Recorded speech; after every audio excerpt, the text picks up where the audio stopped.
5, 4, 3, 2, 1, 0.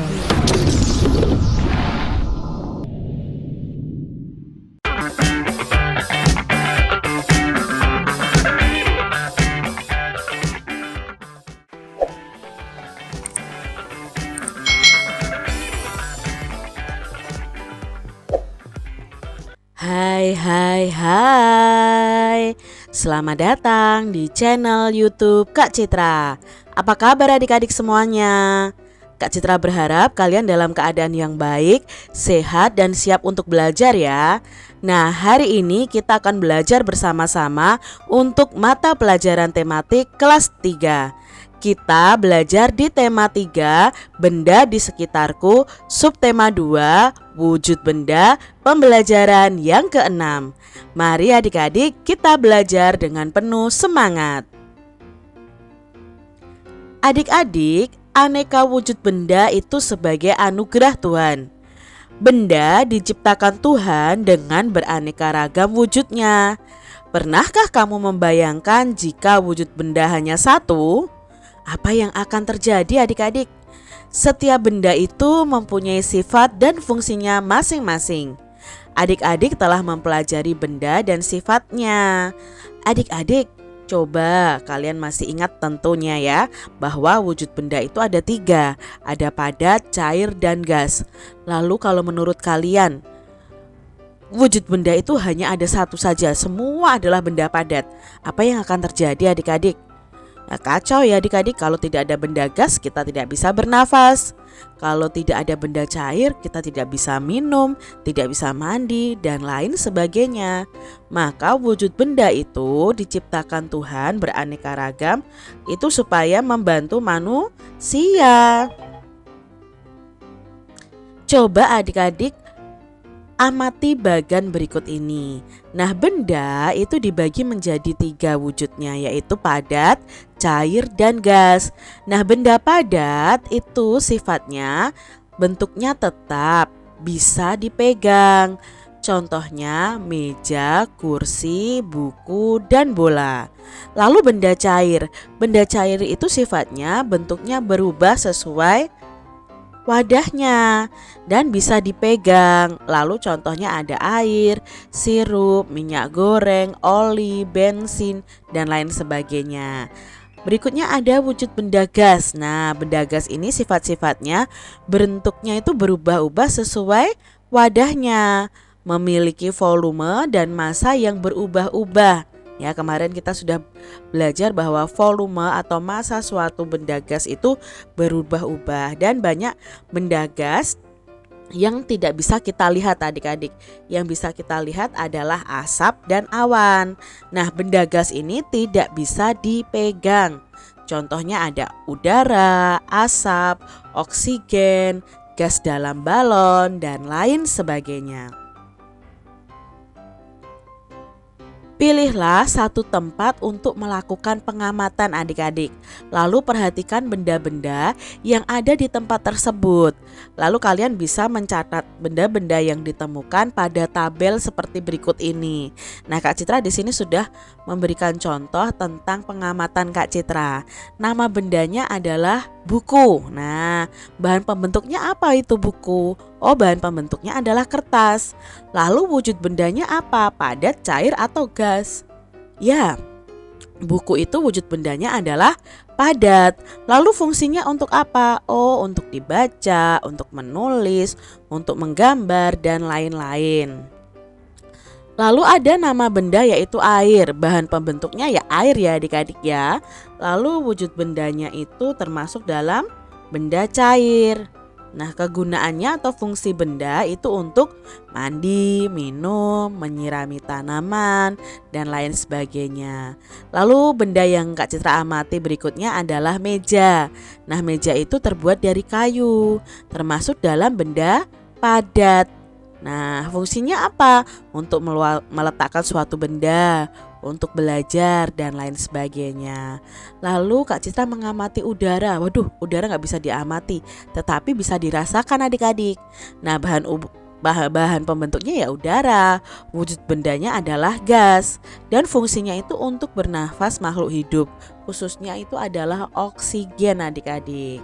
Lalu benda yang kelima yang Kak Citra amati adalah minyak goreng. Nah, minyak goreng ini terbuat dari pohon kelapa sawit adik-adik ya. Nah, wujud bendanya apa? Oh, cair. Fungsi bendanya ya untuk menggoreng atau memasak. Coba sekarang adik-adik bisa sebutkan benda-benda lain yang kalian amati di sekitar kalian. Lalu kalian tuliskan bahan pembentuknya apa, wujud bendanya apa, dan fungsi dari benda tersebut.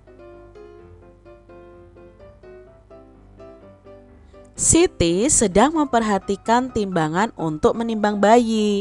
Semua timbangan itu berwujud benda padat. Apakah adik-adik pernah melihat timbangan selain berwujud benda padat? Apakah ada timbangan berwujud cair atau timbangan berwujud gas? Tentunya tidak ada adik-adik. Timbangan itu wujudnya adalah benda padat. Ada beberapa satuan massa yang sehari-hari disebut dengan berat. Nah, satuan massa atau satuan berat ini ada kilogram atau kg biasanya disingkatnya, ada gram dan ada ons. Nah, ketiga satuan ini saling berhubungan adik-adik. Yuk kita lihat hubungannya apa antara kilogram, gram dan ons ya adik-adik ya. Nah, amati gambar berikut. Ini ada gula, beras, dan tepung. Nah, gula dan beras ini beratnya sama-sama 1 kilogram, sedangkan tepung beratnya hanya 1 ons. Gula 1 kilogram ketika ditimbang dengan timbangan yang ukurannya ons itu menunjukkan angka 10. Nah, berarti 1 kilogram 10 ons. Lalu beras 1 kilogram diukur dengan timbangan yang satuannya gram itu sama dengan 1000 gram. 1 ons diukur dengan timbangan gram, maka di sini sama dengan 100 on. Jadi gambar satu ini menunjukkan bahwa 1 kilogram itu sama dengan 10 ons. Lalu gambar 2 menunjukkan bahwa 1 kilogram itu sama dengan 1000 gram. Dan yang gambar ketiga itu menunjukkan bahwa 1 ons sama dengan 100 gram. Jadi bisa kita ambil kesimpulan adik-adik bahwa 1 kilogram itu sama dengan 10 ons. Lalu 1 kilogram itu sama dengan 1000 gram. Dan 1 ons itu sama dengan 100 gram. Nah, adik-adik harus mengingat satuan ini ya. Kalian nanti akan belajar mengubah satuan berat. Tentukanlah satuan berat yang tepat. Nah, di sini ada beberapa soal. Kita akan menentukan satuan berat yang tepat. Apakah kilogram, gram, atau ons? Nah, adik-adik ya. Yang pertama, berat badan Udin adalah, nah biasanya kalau berat badan itu ukurannya adalah kilogram. Satuan beratnya kilogram. Lalu ibu membeli telur seberat 1. Nah, coba adik-adik kalau kalian beli telur ke warung ya adik-adik ya, kalian bilangnya apa? Bu membeli 1 kilogram atau 1 gram atau 1 ons? Nah, kalau kita membeli telur itu beratnya pasti kilogram. Lanjut yang ketiga, berat cincin ibu adalah 3 titik-titik. Nah, biasanya untuk berat cincin atau berat emas itu tidak dalam kilo, tidak dalam ons, tapi dalam gram adik-adik. Jadi berat cincin ibu adalah 3 gram. Yang keempat, gula pasir yang dibutuhkan untuk membuat kue adalah 250 titik-titik. Nah, gula pasir itu biasanya bisa diukur kilogram, bisa diukur gram, bisa diukur ons. Tapi di sini ada 250 apa? untuk membuat kue. Kalau 250 kg, waduh, terlalu banyak, itu berkarung-karung adik-adik. Jadi gula pasir yang dibutuhkan untuk membuat kue adalah 250 gram. Yang kelima, ibu memerlukan bawang seberat 100 titik-titik untuk memasak. Apakah 100 kilo? Wah, kalau 100 kilo itu masaknya banyak sekali adik-adik. Dan bawangnya itu sampai berkarung-karung ya. Lalu apakah gram? Ya, di sini berarti memerlukan bawangnya seberat 100 gram untuk memasak. Lani sering membantu ayahnya menjaga toko. Lani membantu ayah menimbang bahan-bahan makanan. Orang tua Lani itu cukup berada loh, namun Lani anak yang sederhana.